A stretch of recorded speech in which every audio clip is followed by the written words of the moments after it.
wabarakatuh. Waalaikumsalam warahmatullahi wabarakatuh. Ya, selamat pagi semuanya. Pagi. Kabarnya gimana, anak?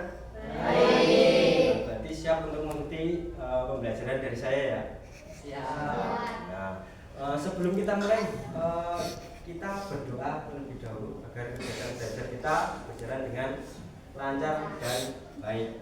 Silahkan Mas Harsat, ketuanya dipimpin berdoa dulu.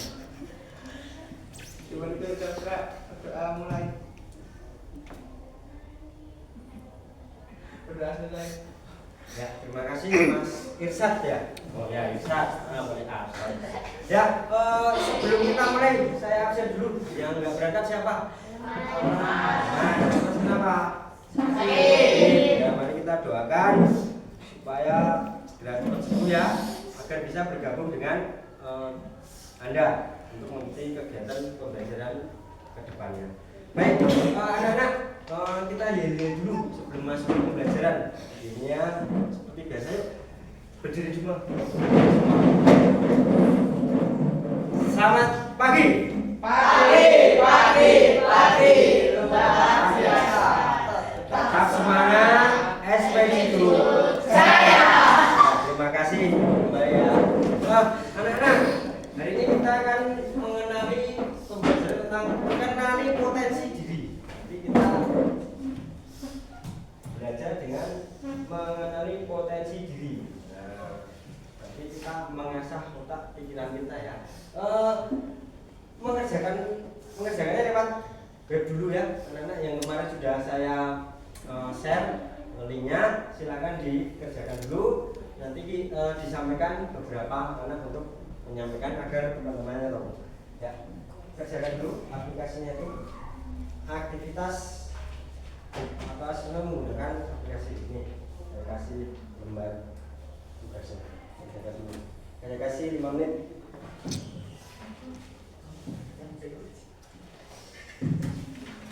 Nah, itu ada aplikasi Aku Pintar. Nanti hasilnya bisa dibacakan agar teman-temannya tahu. Yang pertama tentang apa kemarin? Ya, ada tes kemampuan, kemudian ada gaya belajar dan tes penjurusan. Nah, dibuka dulu.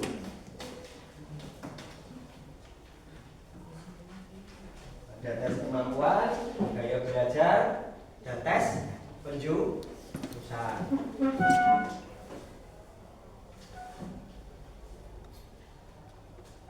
Udah belum?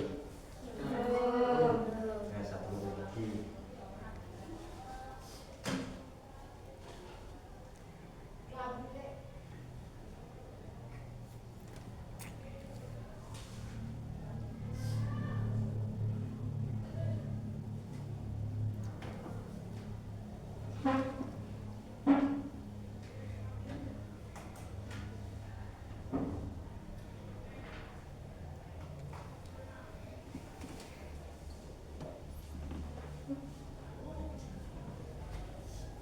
Ya sudah?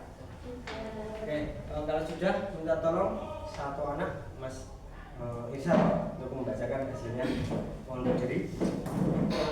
Salah satu potensi saya yang saya miliki adalah potensi nada ritmik, kemampuan di bidang musik atau irama seperti mengenal nada, mengikuti ritme, bernyanyi, atau memainkan alat musik.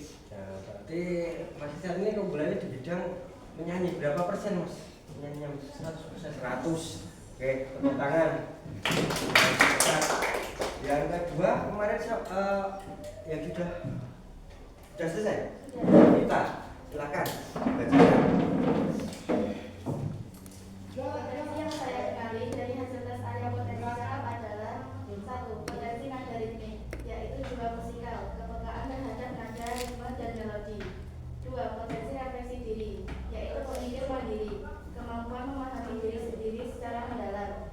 3. Potensi relasi sosial, yaitu orang yang peduli, kemampuan memahami dan berempati dengan orang lain. Ya, berarti masuknya juga ritmik ya.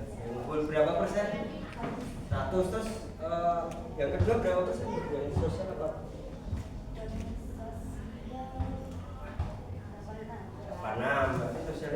ya, 86. Oke, terima kasih. Berikutnya di sini ada refleksi. Nah, potensi apa yang Anda kenali dari hasil asesmen tersebut? Tadi setelah mengerjakan itu tentu ada hasil refleksi. Coba ditulis dan dikerjakan dulu ini. Potensi apa yang Anda kenali dari hasil asesmen tersebut? Dan yang kedua, bagaimana asesmen membantu Anda dalam menjalani pembelajaran di sekolah atau di kehidupan sehari-hari? Nah,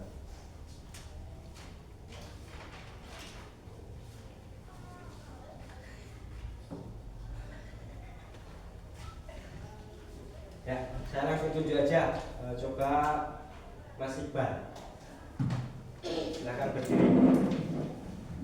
Potensi apa yang Anda kenali dan dari hasil asesmen tersebut Ya, sebagai kunci untuk memetakan kekuatan, gaya belajar, serta kecerdasan spesifik seseorang. ya, betul sekali. Mengetahui tentang kemampuan belajar ya, mengenai tentang kemampuan belajar. Kemudian yang kedua, nih, bagaimana asesmen membantu Anda dalam menjalani pembelajaran di sekolah? Siapa yang mau tunjuk jari? Yang bisa? Faisal. Ini Siapa? Kemarin. Saifal. Oh ya, Mas Saifal, silakan. Bagaimana menjalani pembelajaran di sekolah kehidupan sehari-hari? bagaimana asesmen membantu Anda dalam menjalani pembelajaran di sekolah atau kehidupan sehari-hari. Ya. Optimasi cara belajar, pemecahan masalah akademik, dan kepercayaan diri. Ya, tentunya ada pemecahan masalah akademik ya, dan kepercayaan diri. Oke, terima kasih, tepuk tangan. Baik, selanjutnya konsep. Maksudnya konsep. Nah, ini jadi Pak Guru akan menerangkan tentang konseptualisasi, yaitu potensi atau proses merumuskan dan memperjelas arti dari sesuatu atau kemampuan seseorang agar menjadi kerangka yang terstruktur dan mudah dipahami. Itu ya konseptualisasi potensi. Jadi itu kemampuan yang tersembunyi agar apa? Menjadi kerangka yang struktur dan mudah dipahami. Kayak tadi memecahkan masalah akademik. Nah, di sini ada arti kata dasar dari konsep potensi. Konsep itu apa? Konsep itu apa? Nah, ide yang ada dalam pikiran kamu. Kemudian yang kedua ada konsep sendiri, konseptualisasi. Itu apa? Proses menyusun. Tadi setelah ada ide berarti timbul menyusun ide atau abstrak menjadi sangat jelas dan nyata, ya, berarti sangat jelas dan nyata. Kemudian ada potensi lah. Di dalam diri Anda itu ada potensi. Potensi itu apa? Nah, kemampuan. Kemudian apa? Kekuatan. Terus ada lagi daya yang belum atau sedang atau siap untuk dikembangkan seperti bakat, ya. Nah, jadi itu. Terus di sini ada buku. Nah, ini tentang Josh Kaufman atau ringkasan catatan. Nah, ini ada tentang pikiranku. Jadi tentang pikiranku ya. Ide di balik judul. Ketika Anda ingin memulai sesuatu keterampilan, Anda tidak perlu berlatih ribuan jam. Ya, tentu di sini nanti bisa di-download bukunya. Nah, ini ada membutuhkan 20 jam latihan fokus. Nih, kemudian buku ini memberikan wawasan referensi atau literatur ilmiah. Di sini juga ada catatan. Banyak aktivitas menjadi menyenangkan hanya setelah Anda cukup mahir. Misalnya apa? Bermain catur, itu kan perlu belajar dulu ya. Kemudian apa? Tidak akan membuat frustasi lah. Tidak akan pandai kalau selalu kalah. Berarti intinya kita harus rajin belajar, rajin berlatih. Nah, itu. Kemudian masuk ke ini tadi.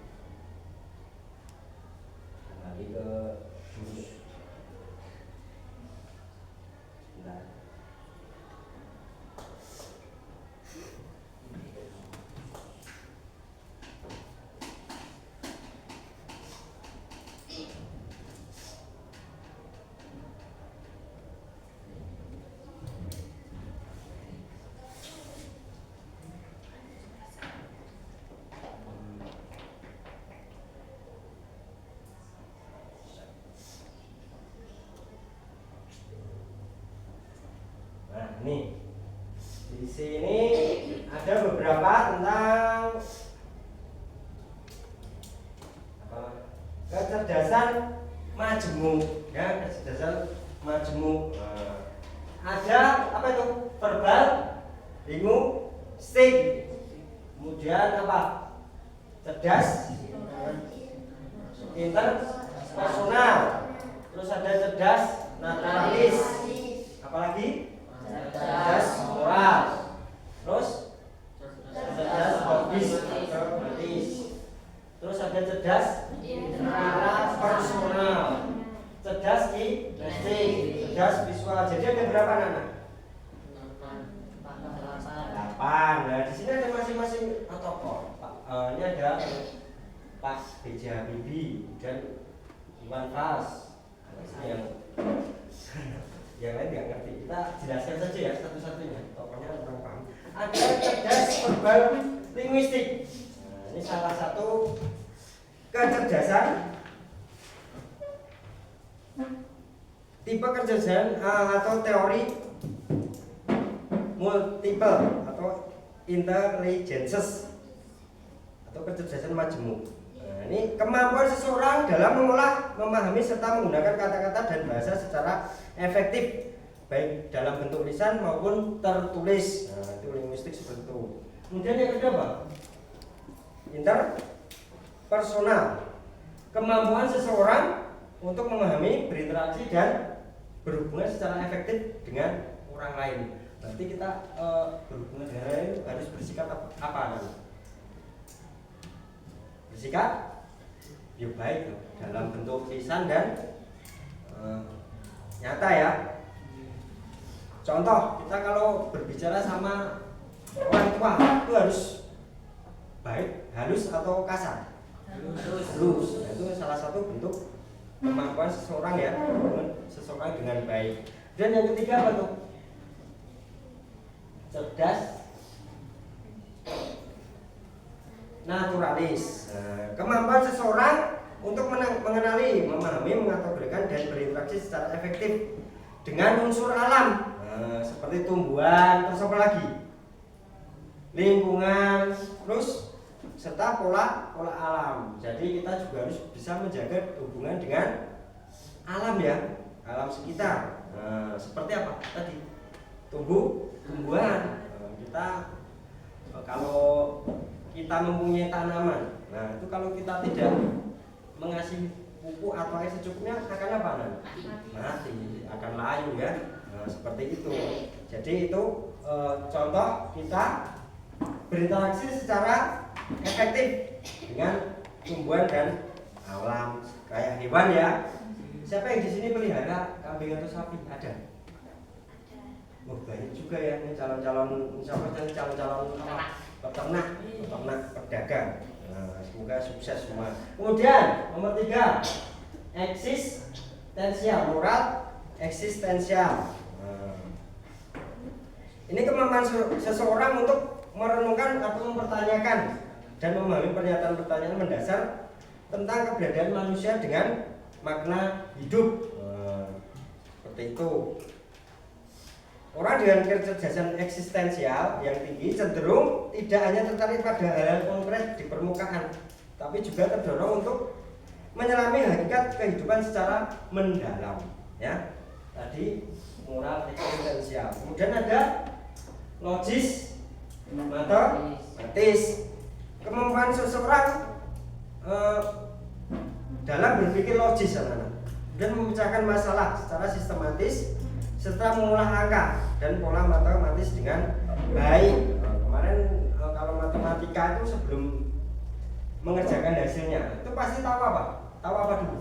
Rumus cara mengerjakan ya, seperti mengerjakan tentang bangun ruang, ukuran jalan seperti itu kan, berapa meter satuannya apa, kemudian seperti itu ya, agar bisa ketemu jawaban dengan benar. Kemudian ada interpersonal, yaitu untuk memahami atau mengenali diri sendiri secara mendalam.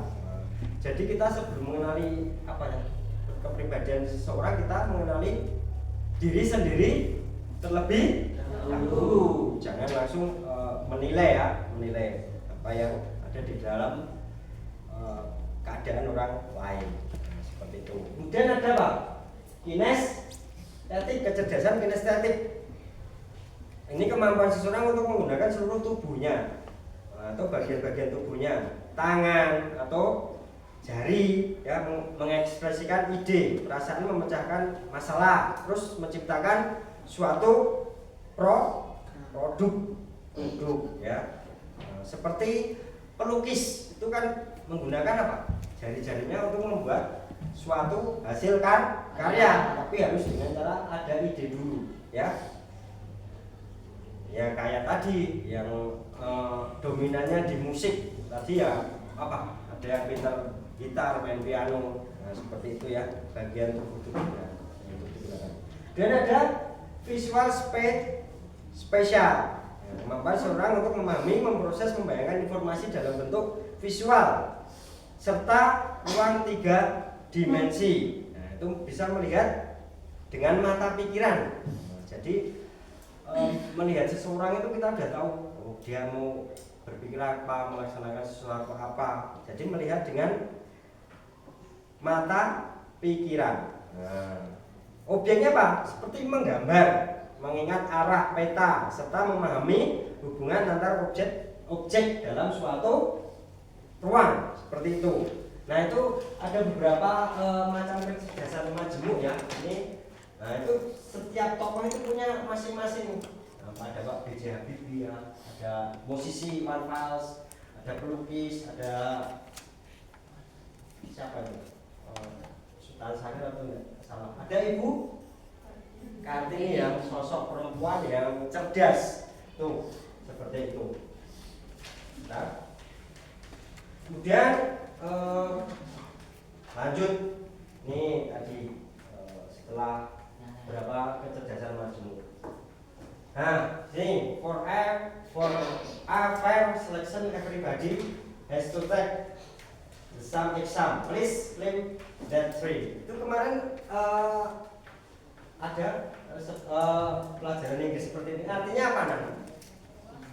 Jadi tahu kita. Irsa. Oh ya, Vita apa, Fit? Demi seleksi yang adil, semua orang harus mengikuti ujian yang sama. Silakan naik pohon itu. Ya. Demi ujian yang adil, semua orang harus mengikuti ujian yang sama, ya, dengan cara memanjat pohon seperti itu. Nah, itu ada beberapa gambar hewan, anak-anak. Yang pertama apa itu? Dari samping kanan.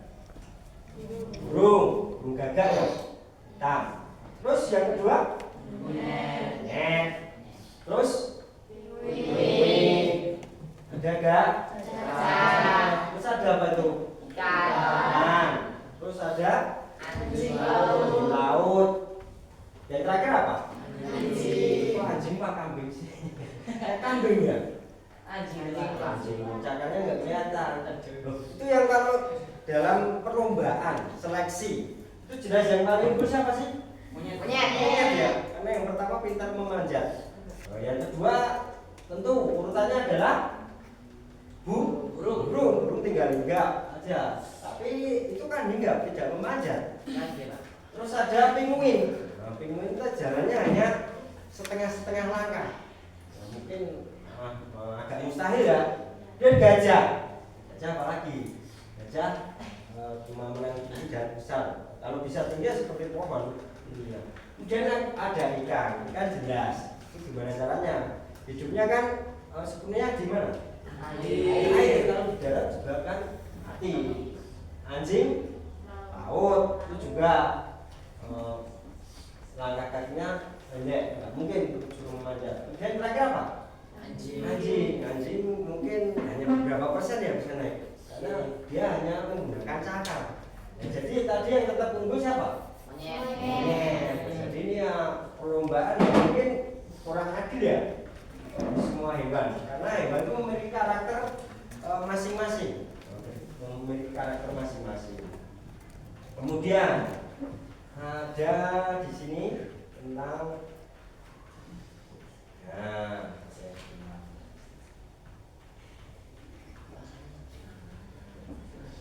nah ini mengenai 3 gaya belajar. Yang pertama tadi apa? Gambar, belajar visual itu ditandakan dengan apa? Mata. Kemudian belajar auditory apa? Telinga. Yang ketiga kinestetik, berarti dengan tangan. Ini ada pengertiannya. Lebih mudah mengingat informasi dalam bentuk gambar, itu mata ya tadi ya. Kemudian grafik warna atau tulisan. Dan senang membaca dan mencatat. Nah itu kalau unggulnya di mata.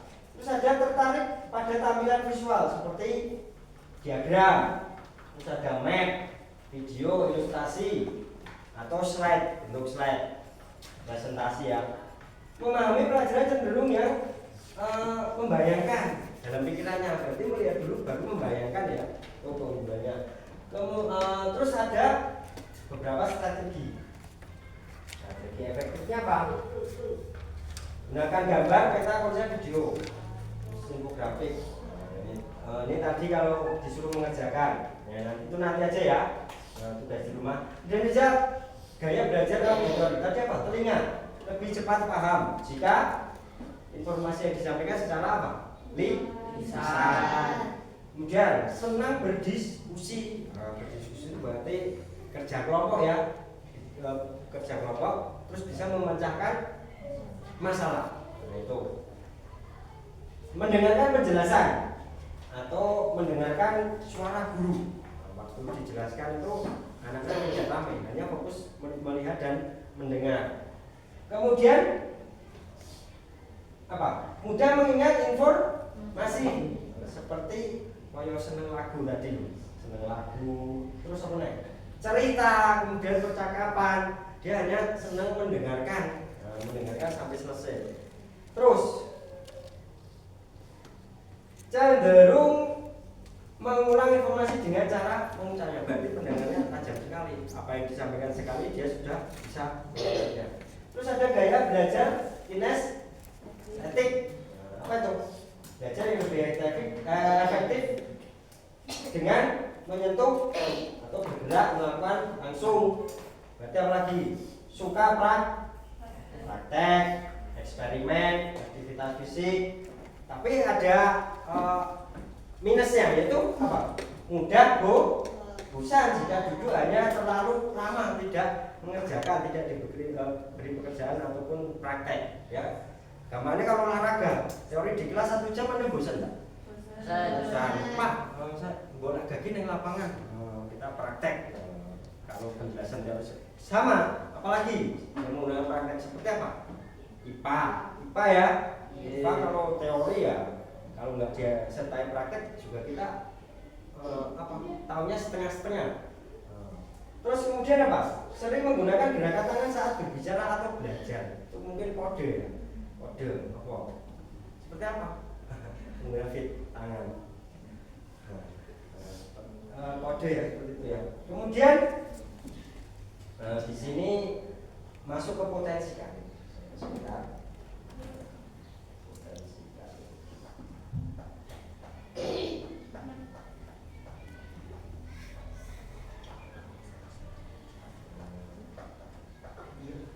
Nah ini mengenali potensi karir masa depan. Tadi ada realistik, praktis. Contohnya apa? Mekanik. Kemudian tukang listrik. Terus teknisi. Dan ada polisi, ada petani. Maksudnya realistik, praktis ya. Fisik nyata. Tadi yang praktek. Dan yang kedua investigatif, analisis intelektual. Contoh siapa? Kalau intelektual yang punya pemikiran intelektual itu contohnya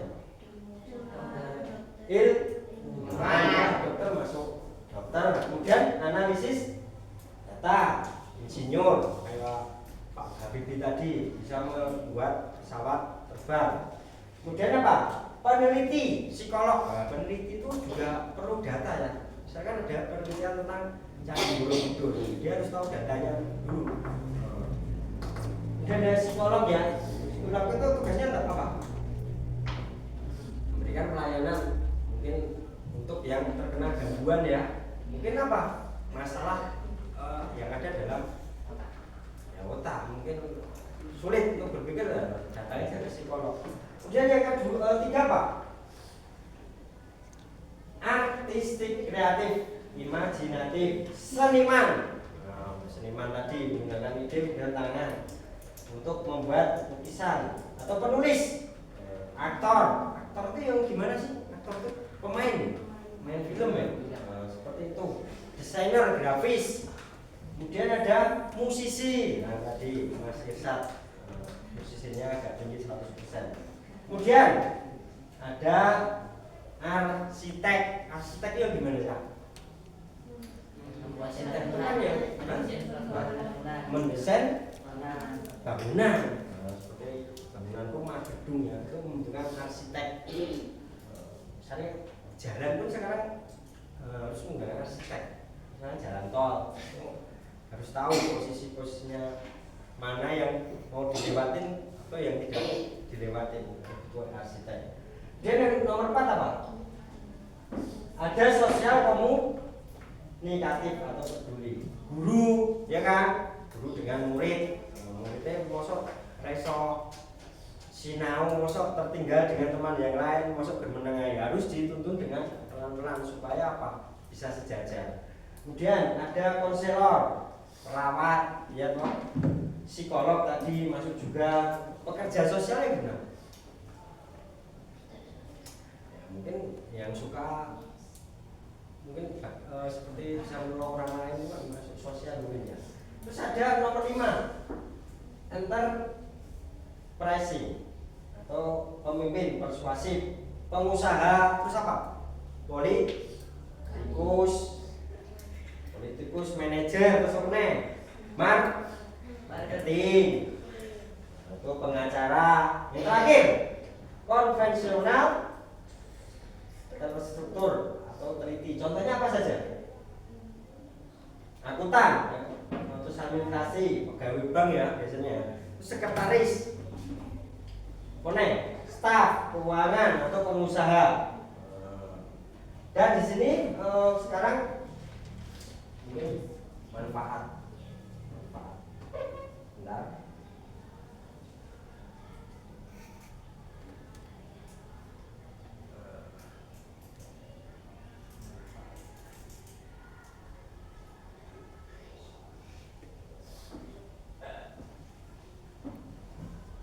Nah, di sini mengenali manfaat potensi diri sejak remaja.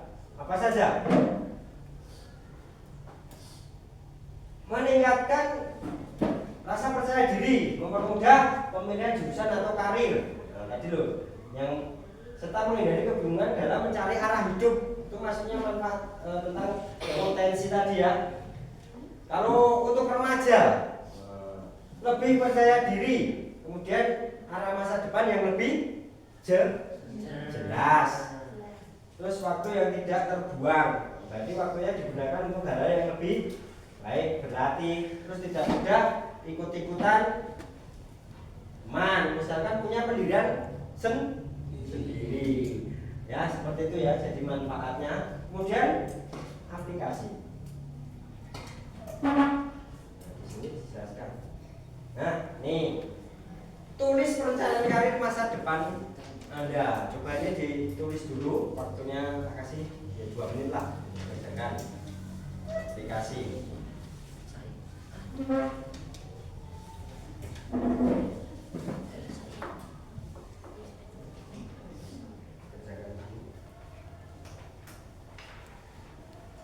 Perencanaan karir masa depan. Ya, nanti boleh tunjuk jari yang mau membacakan. Siapa? Tunjuk jari, berdiri tunjuk jari. Yang karir. Yang karir tadi 2 kali nggak apa-apa. Saya Pak. Ya, Andrea, oh ya, coba silakan dibaca karirnya. Karir impian saya adalah menjadi praktik terapi seni yang memadukan psikologi, sastra, dan seni rupa. Potensi ini menyembuhkan luka batin dengan konseling sekaligus memulihkan masyarakat luas melalui karya visual dan literatur. Berarti mulia sekali ya. Tadi yang pertama apa? Untuk apa? Tadi loh penjelasan. Menyembuhkan luka. Wah, menyembuhkan luka batin manusia. Nah, tepuk tangan untuk Mbak Andrea. Ya, sementara sampai di sini dulu. Ada pertanyaan mungkin? Ya. Nanti dilanjutkan belajarnya di rumah ya, untuk mengenai tentang potensi diri seseorang. Baik anak-anak, sebelum kita tutup hasil kegiatan belajar ini, Pak Guru ada eksperimen. Silakan berdiri dulu. Apa ya? Relax ya, keadaan relax. Jadi setelah pembelajaran agak begitu lama. Coba Pak Guru kalau nanti minta tepuk 1, Anda tepuk 1. Kalau 2 Anda diam. Kalau 3 tepuk berapa? 3. Kalau 4 berarti? 3. Ya, tepuk 3. Ya, tepuk 1. Tepuk 4. Tepuk 2. Tepuk 1. Tepuk 3. Tepuk 2. Ya, terima kasih Mas. Ternyata masih semangat tidak terkecoh ya dengan ucapan Pak Guru. Baik anak-anak, terima kasih sebelum kita tutup, alangkah baiknya kita berdoa terlebih dahulu untuk mengakhiri kegiatan belajar pada hari ini. Silakan Imin Mas Isa tadi ketuanya. Masih untuk bisa berdoa mulai. Berdoa selesai. Ya, terima kasih semuanya. Assalamualaikum warahmatullahi wabarakatuh. Waalaikumsalam.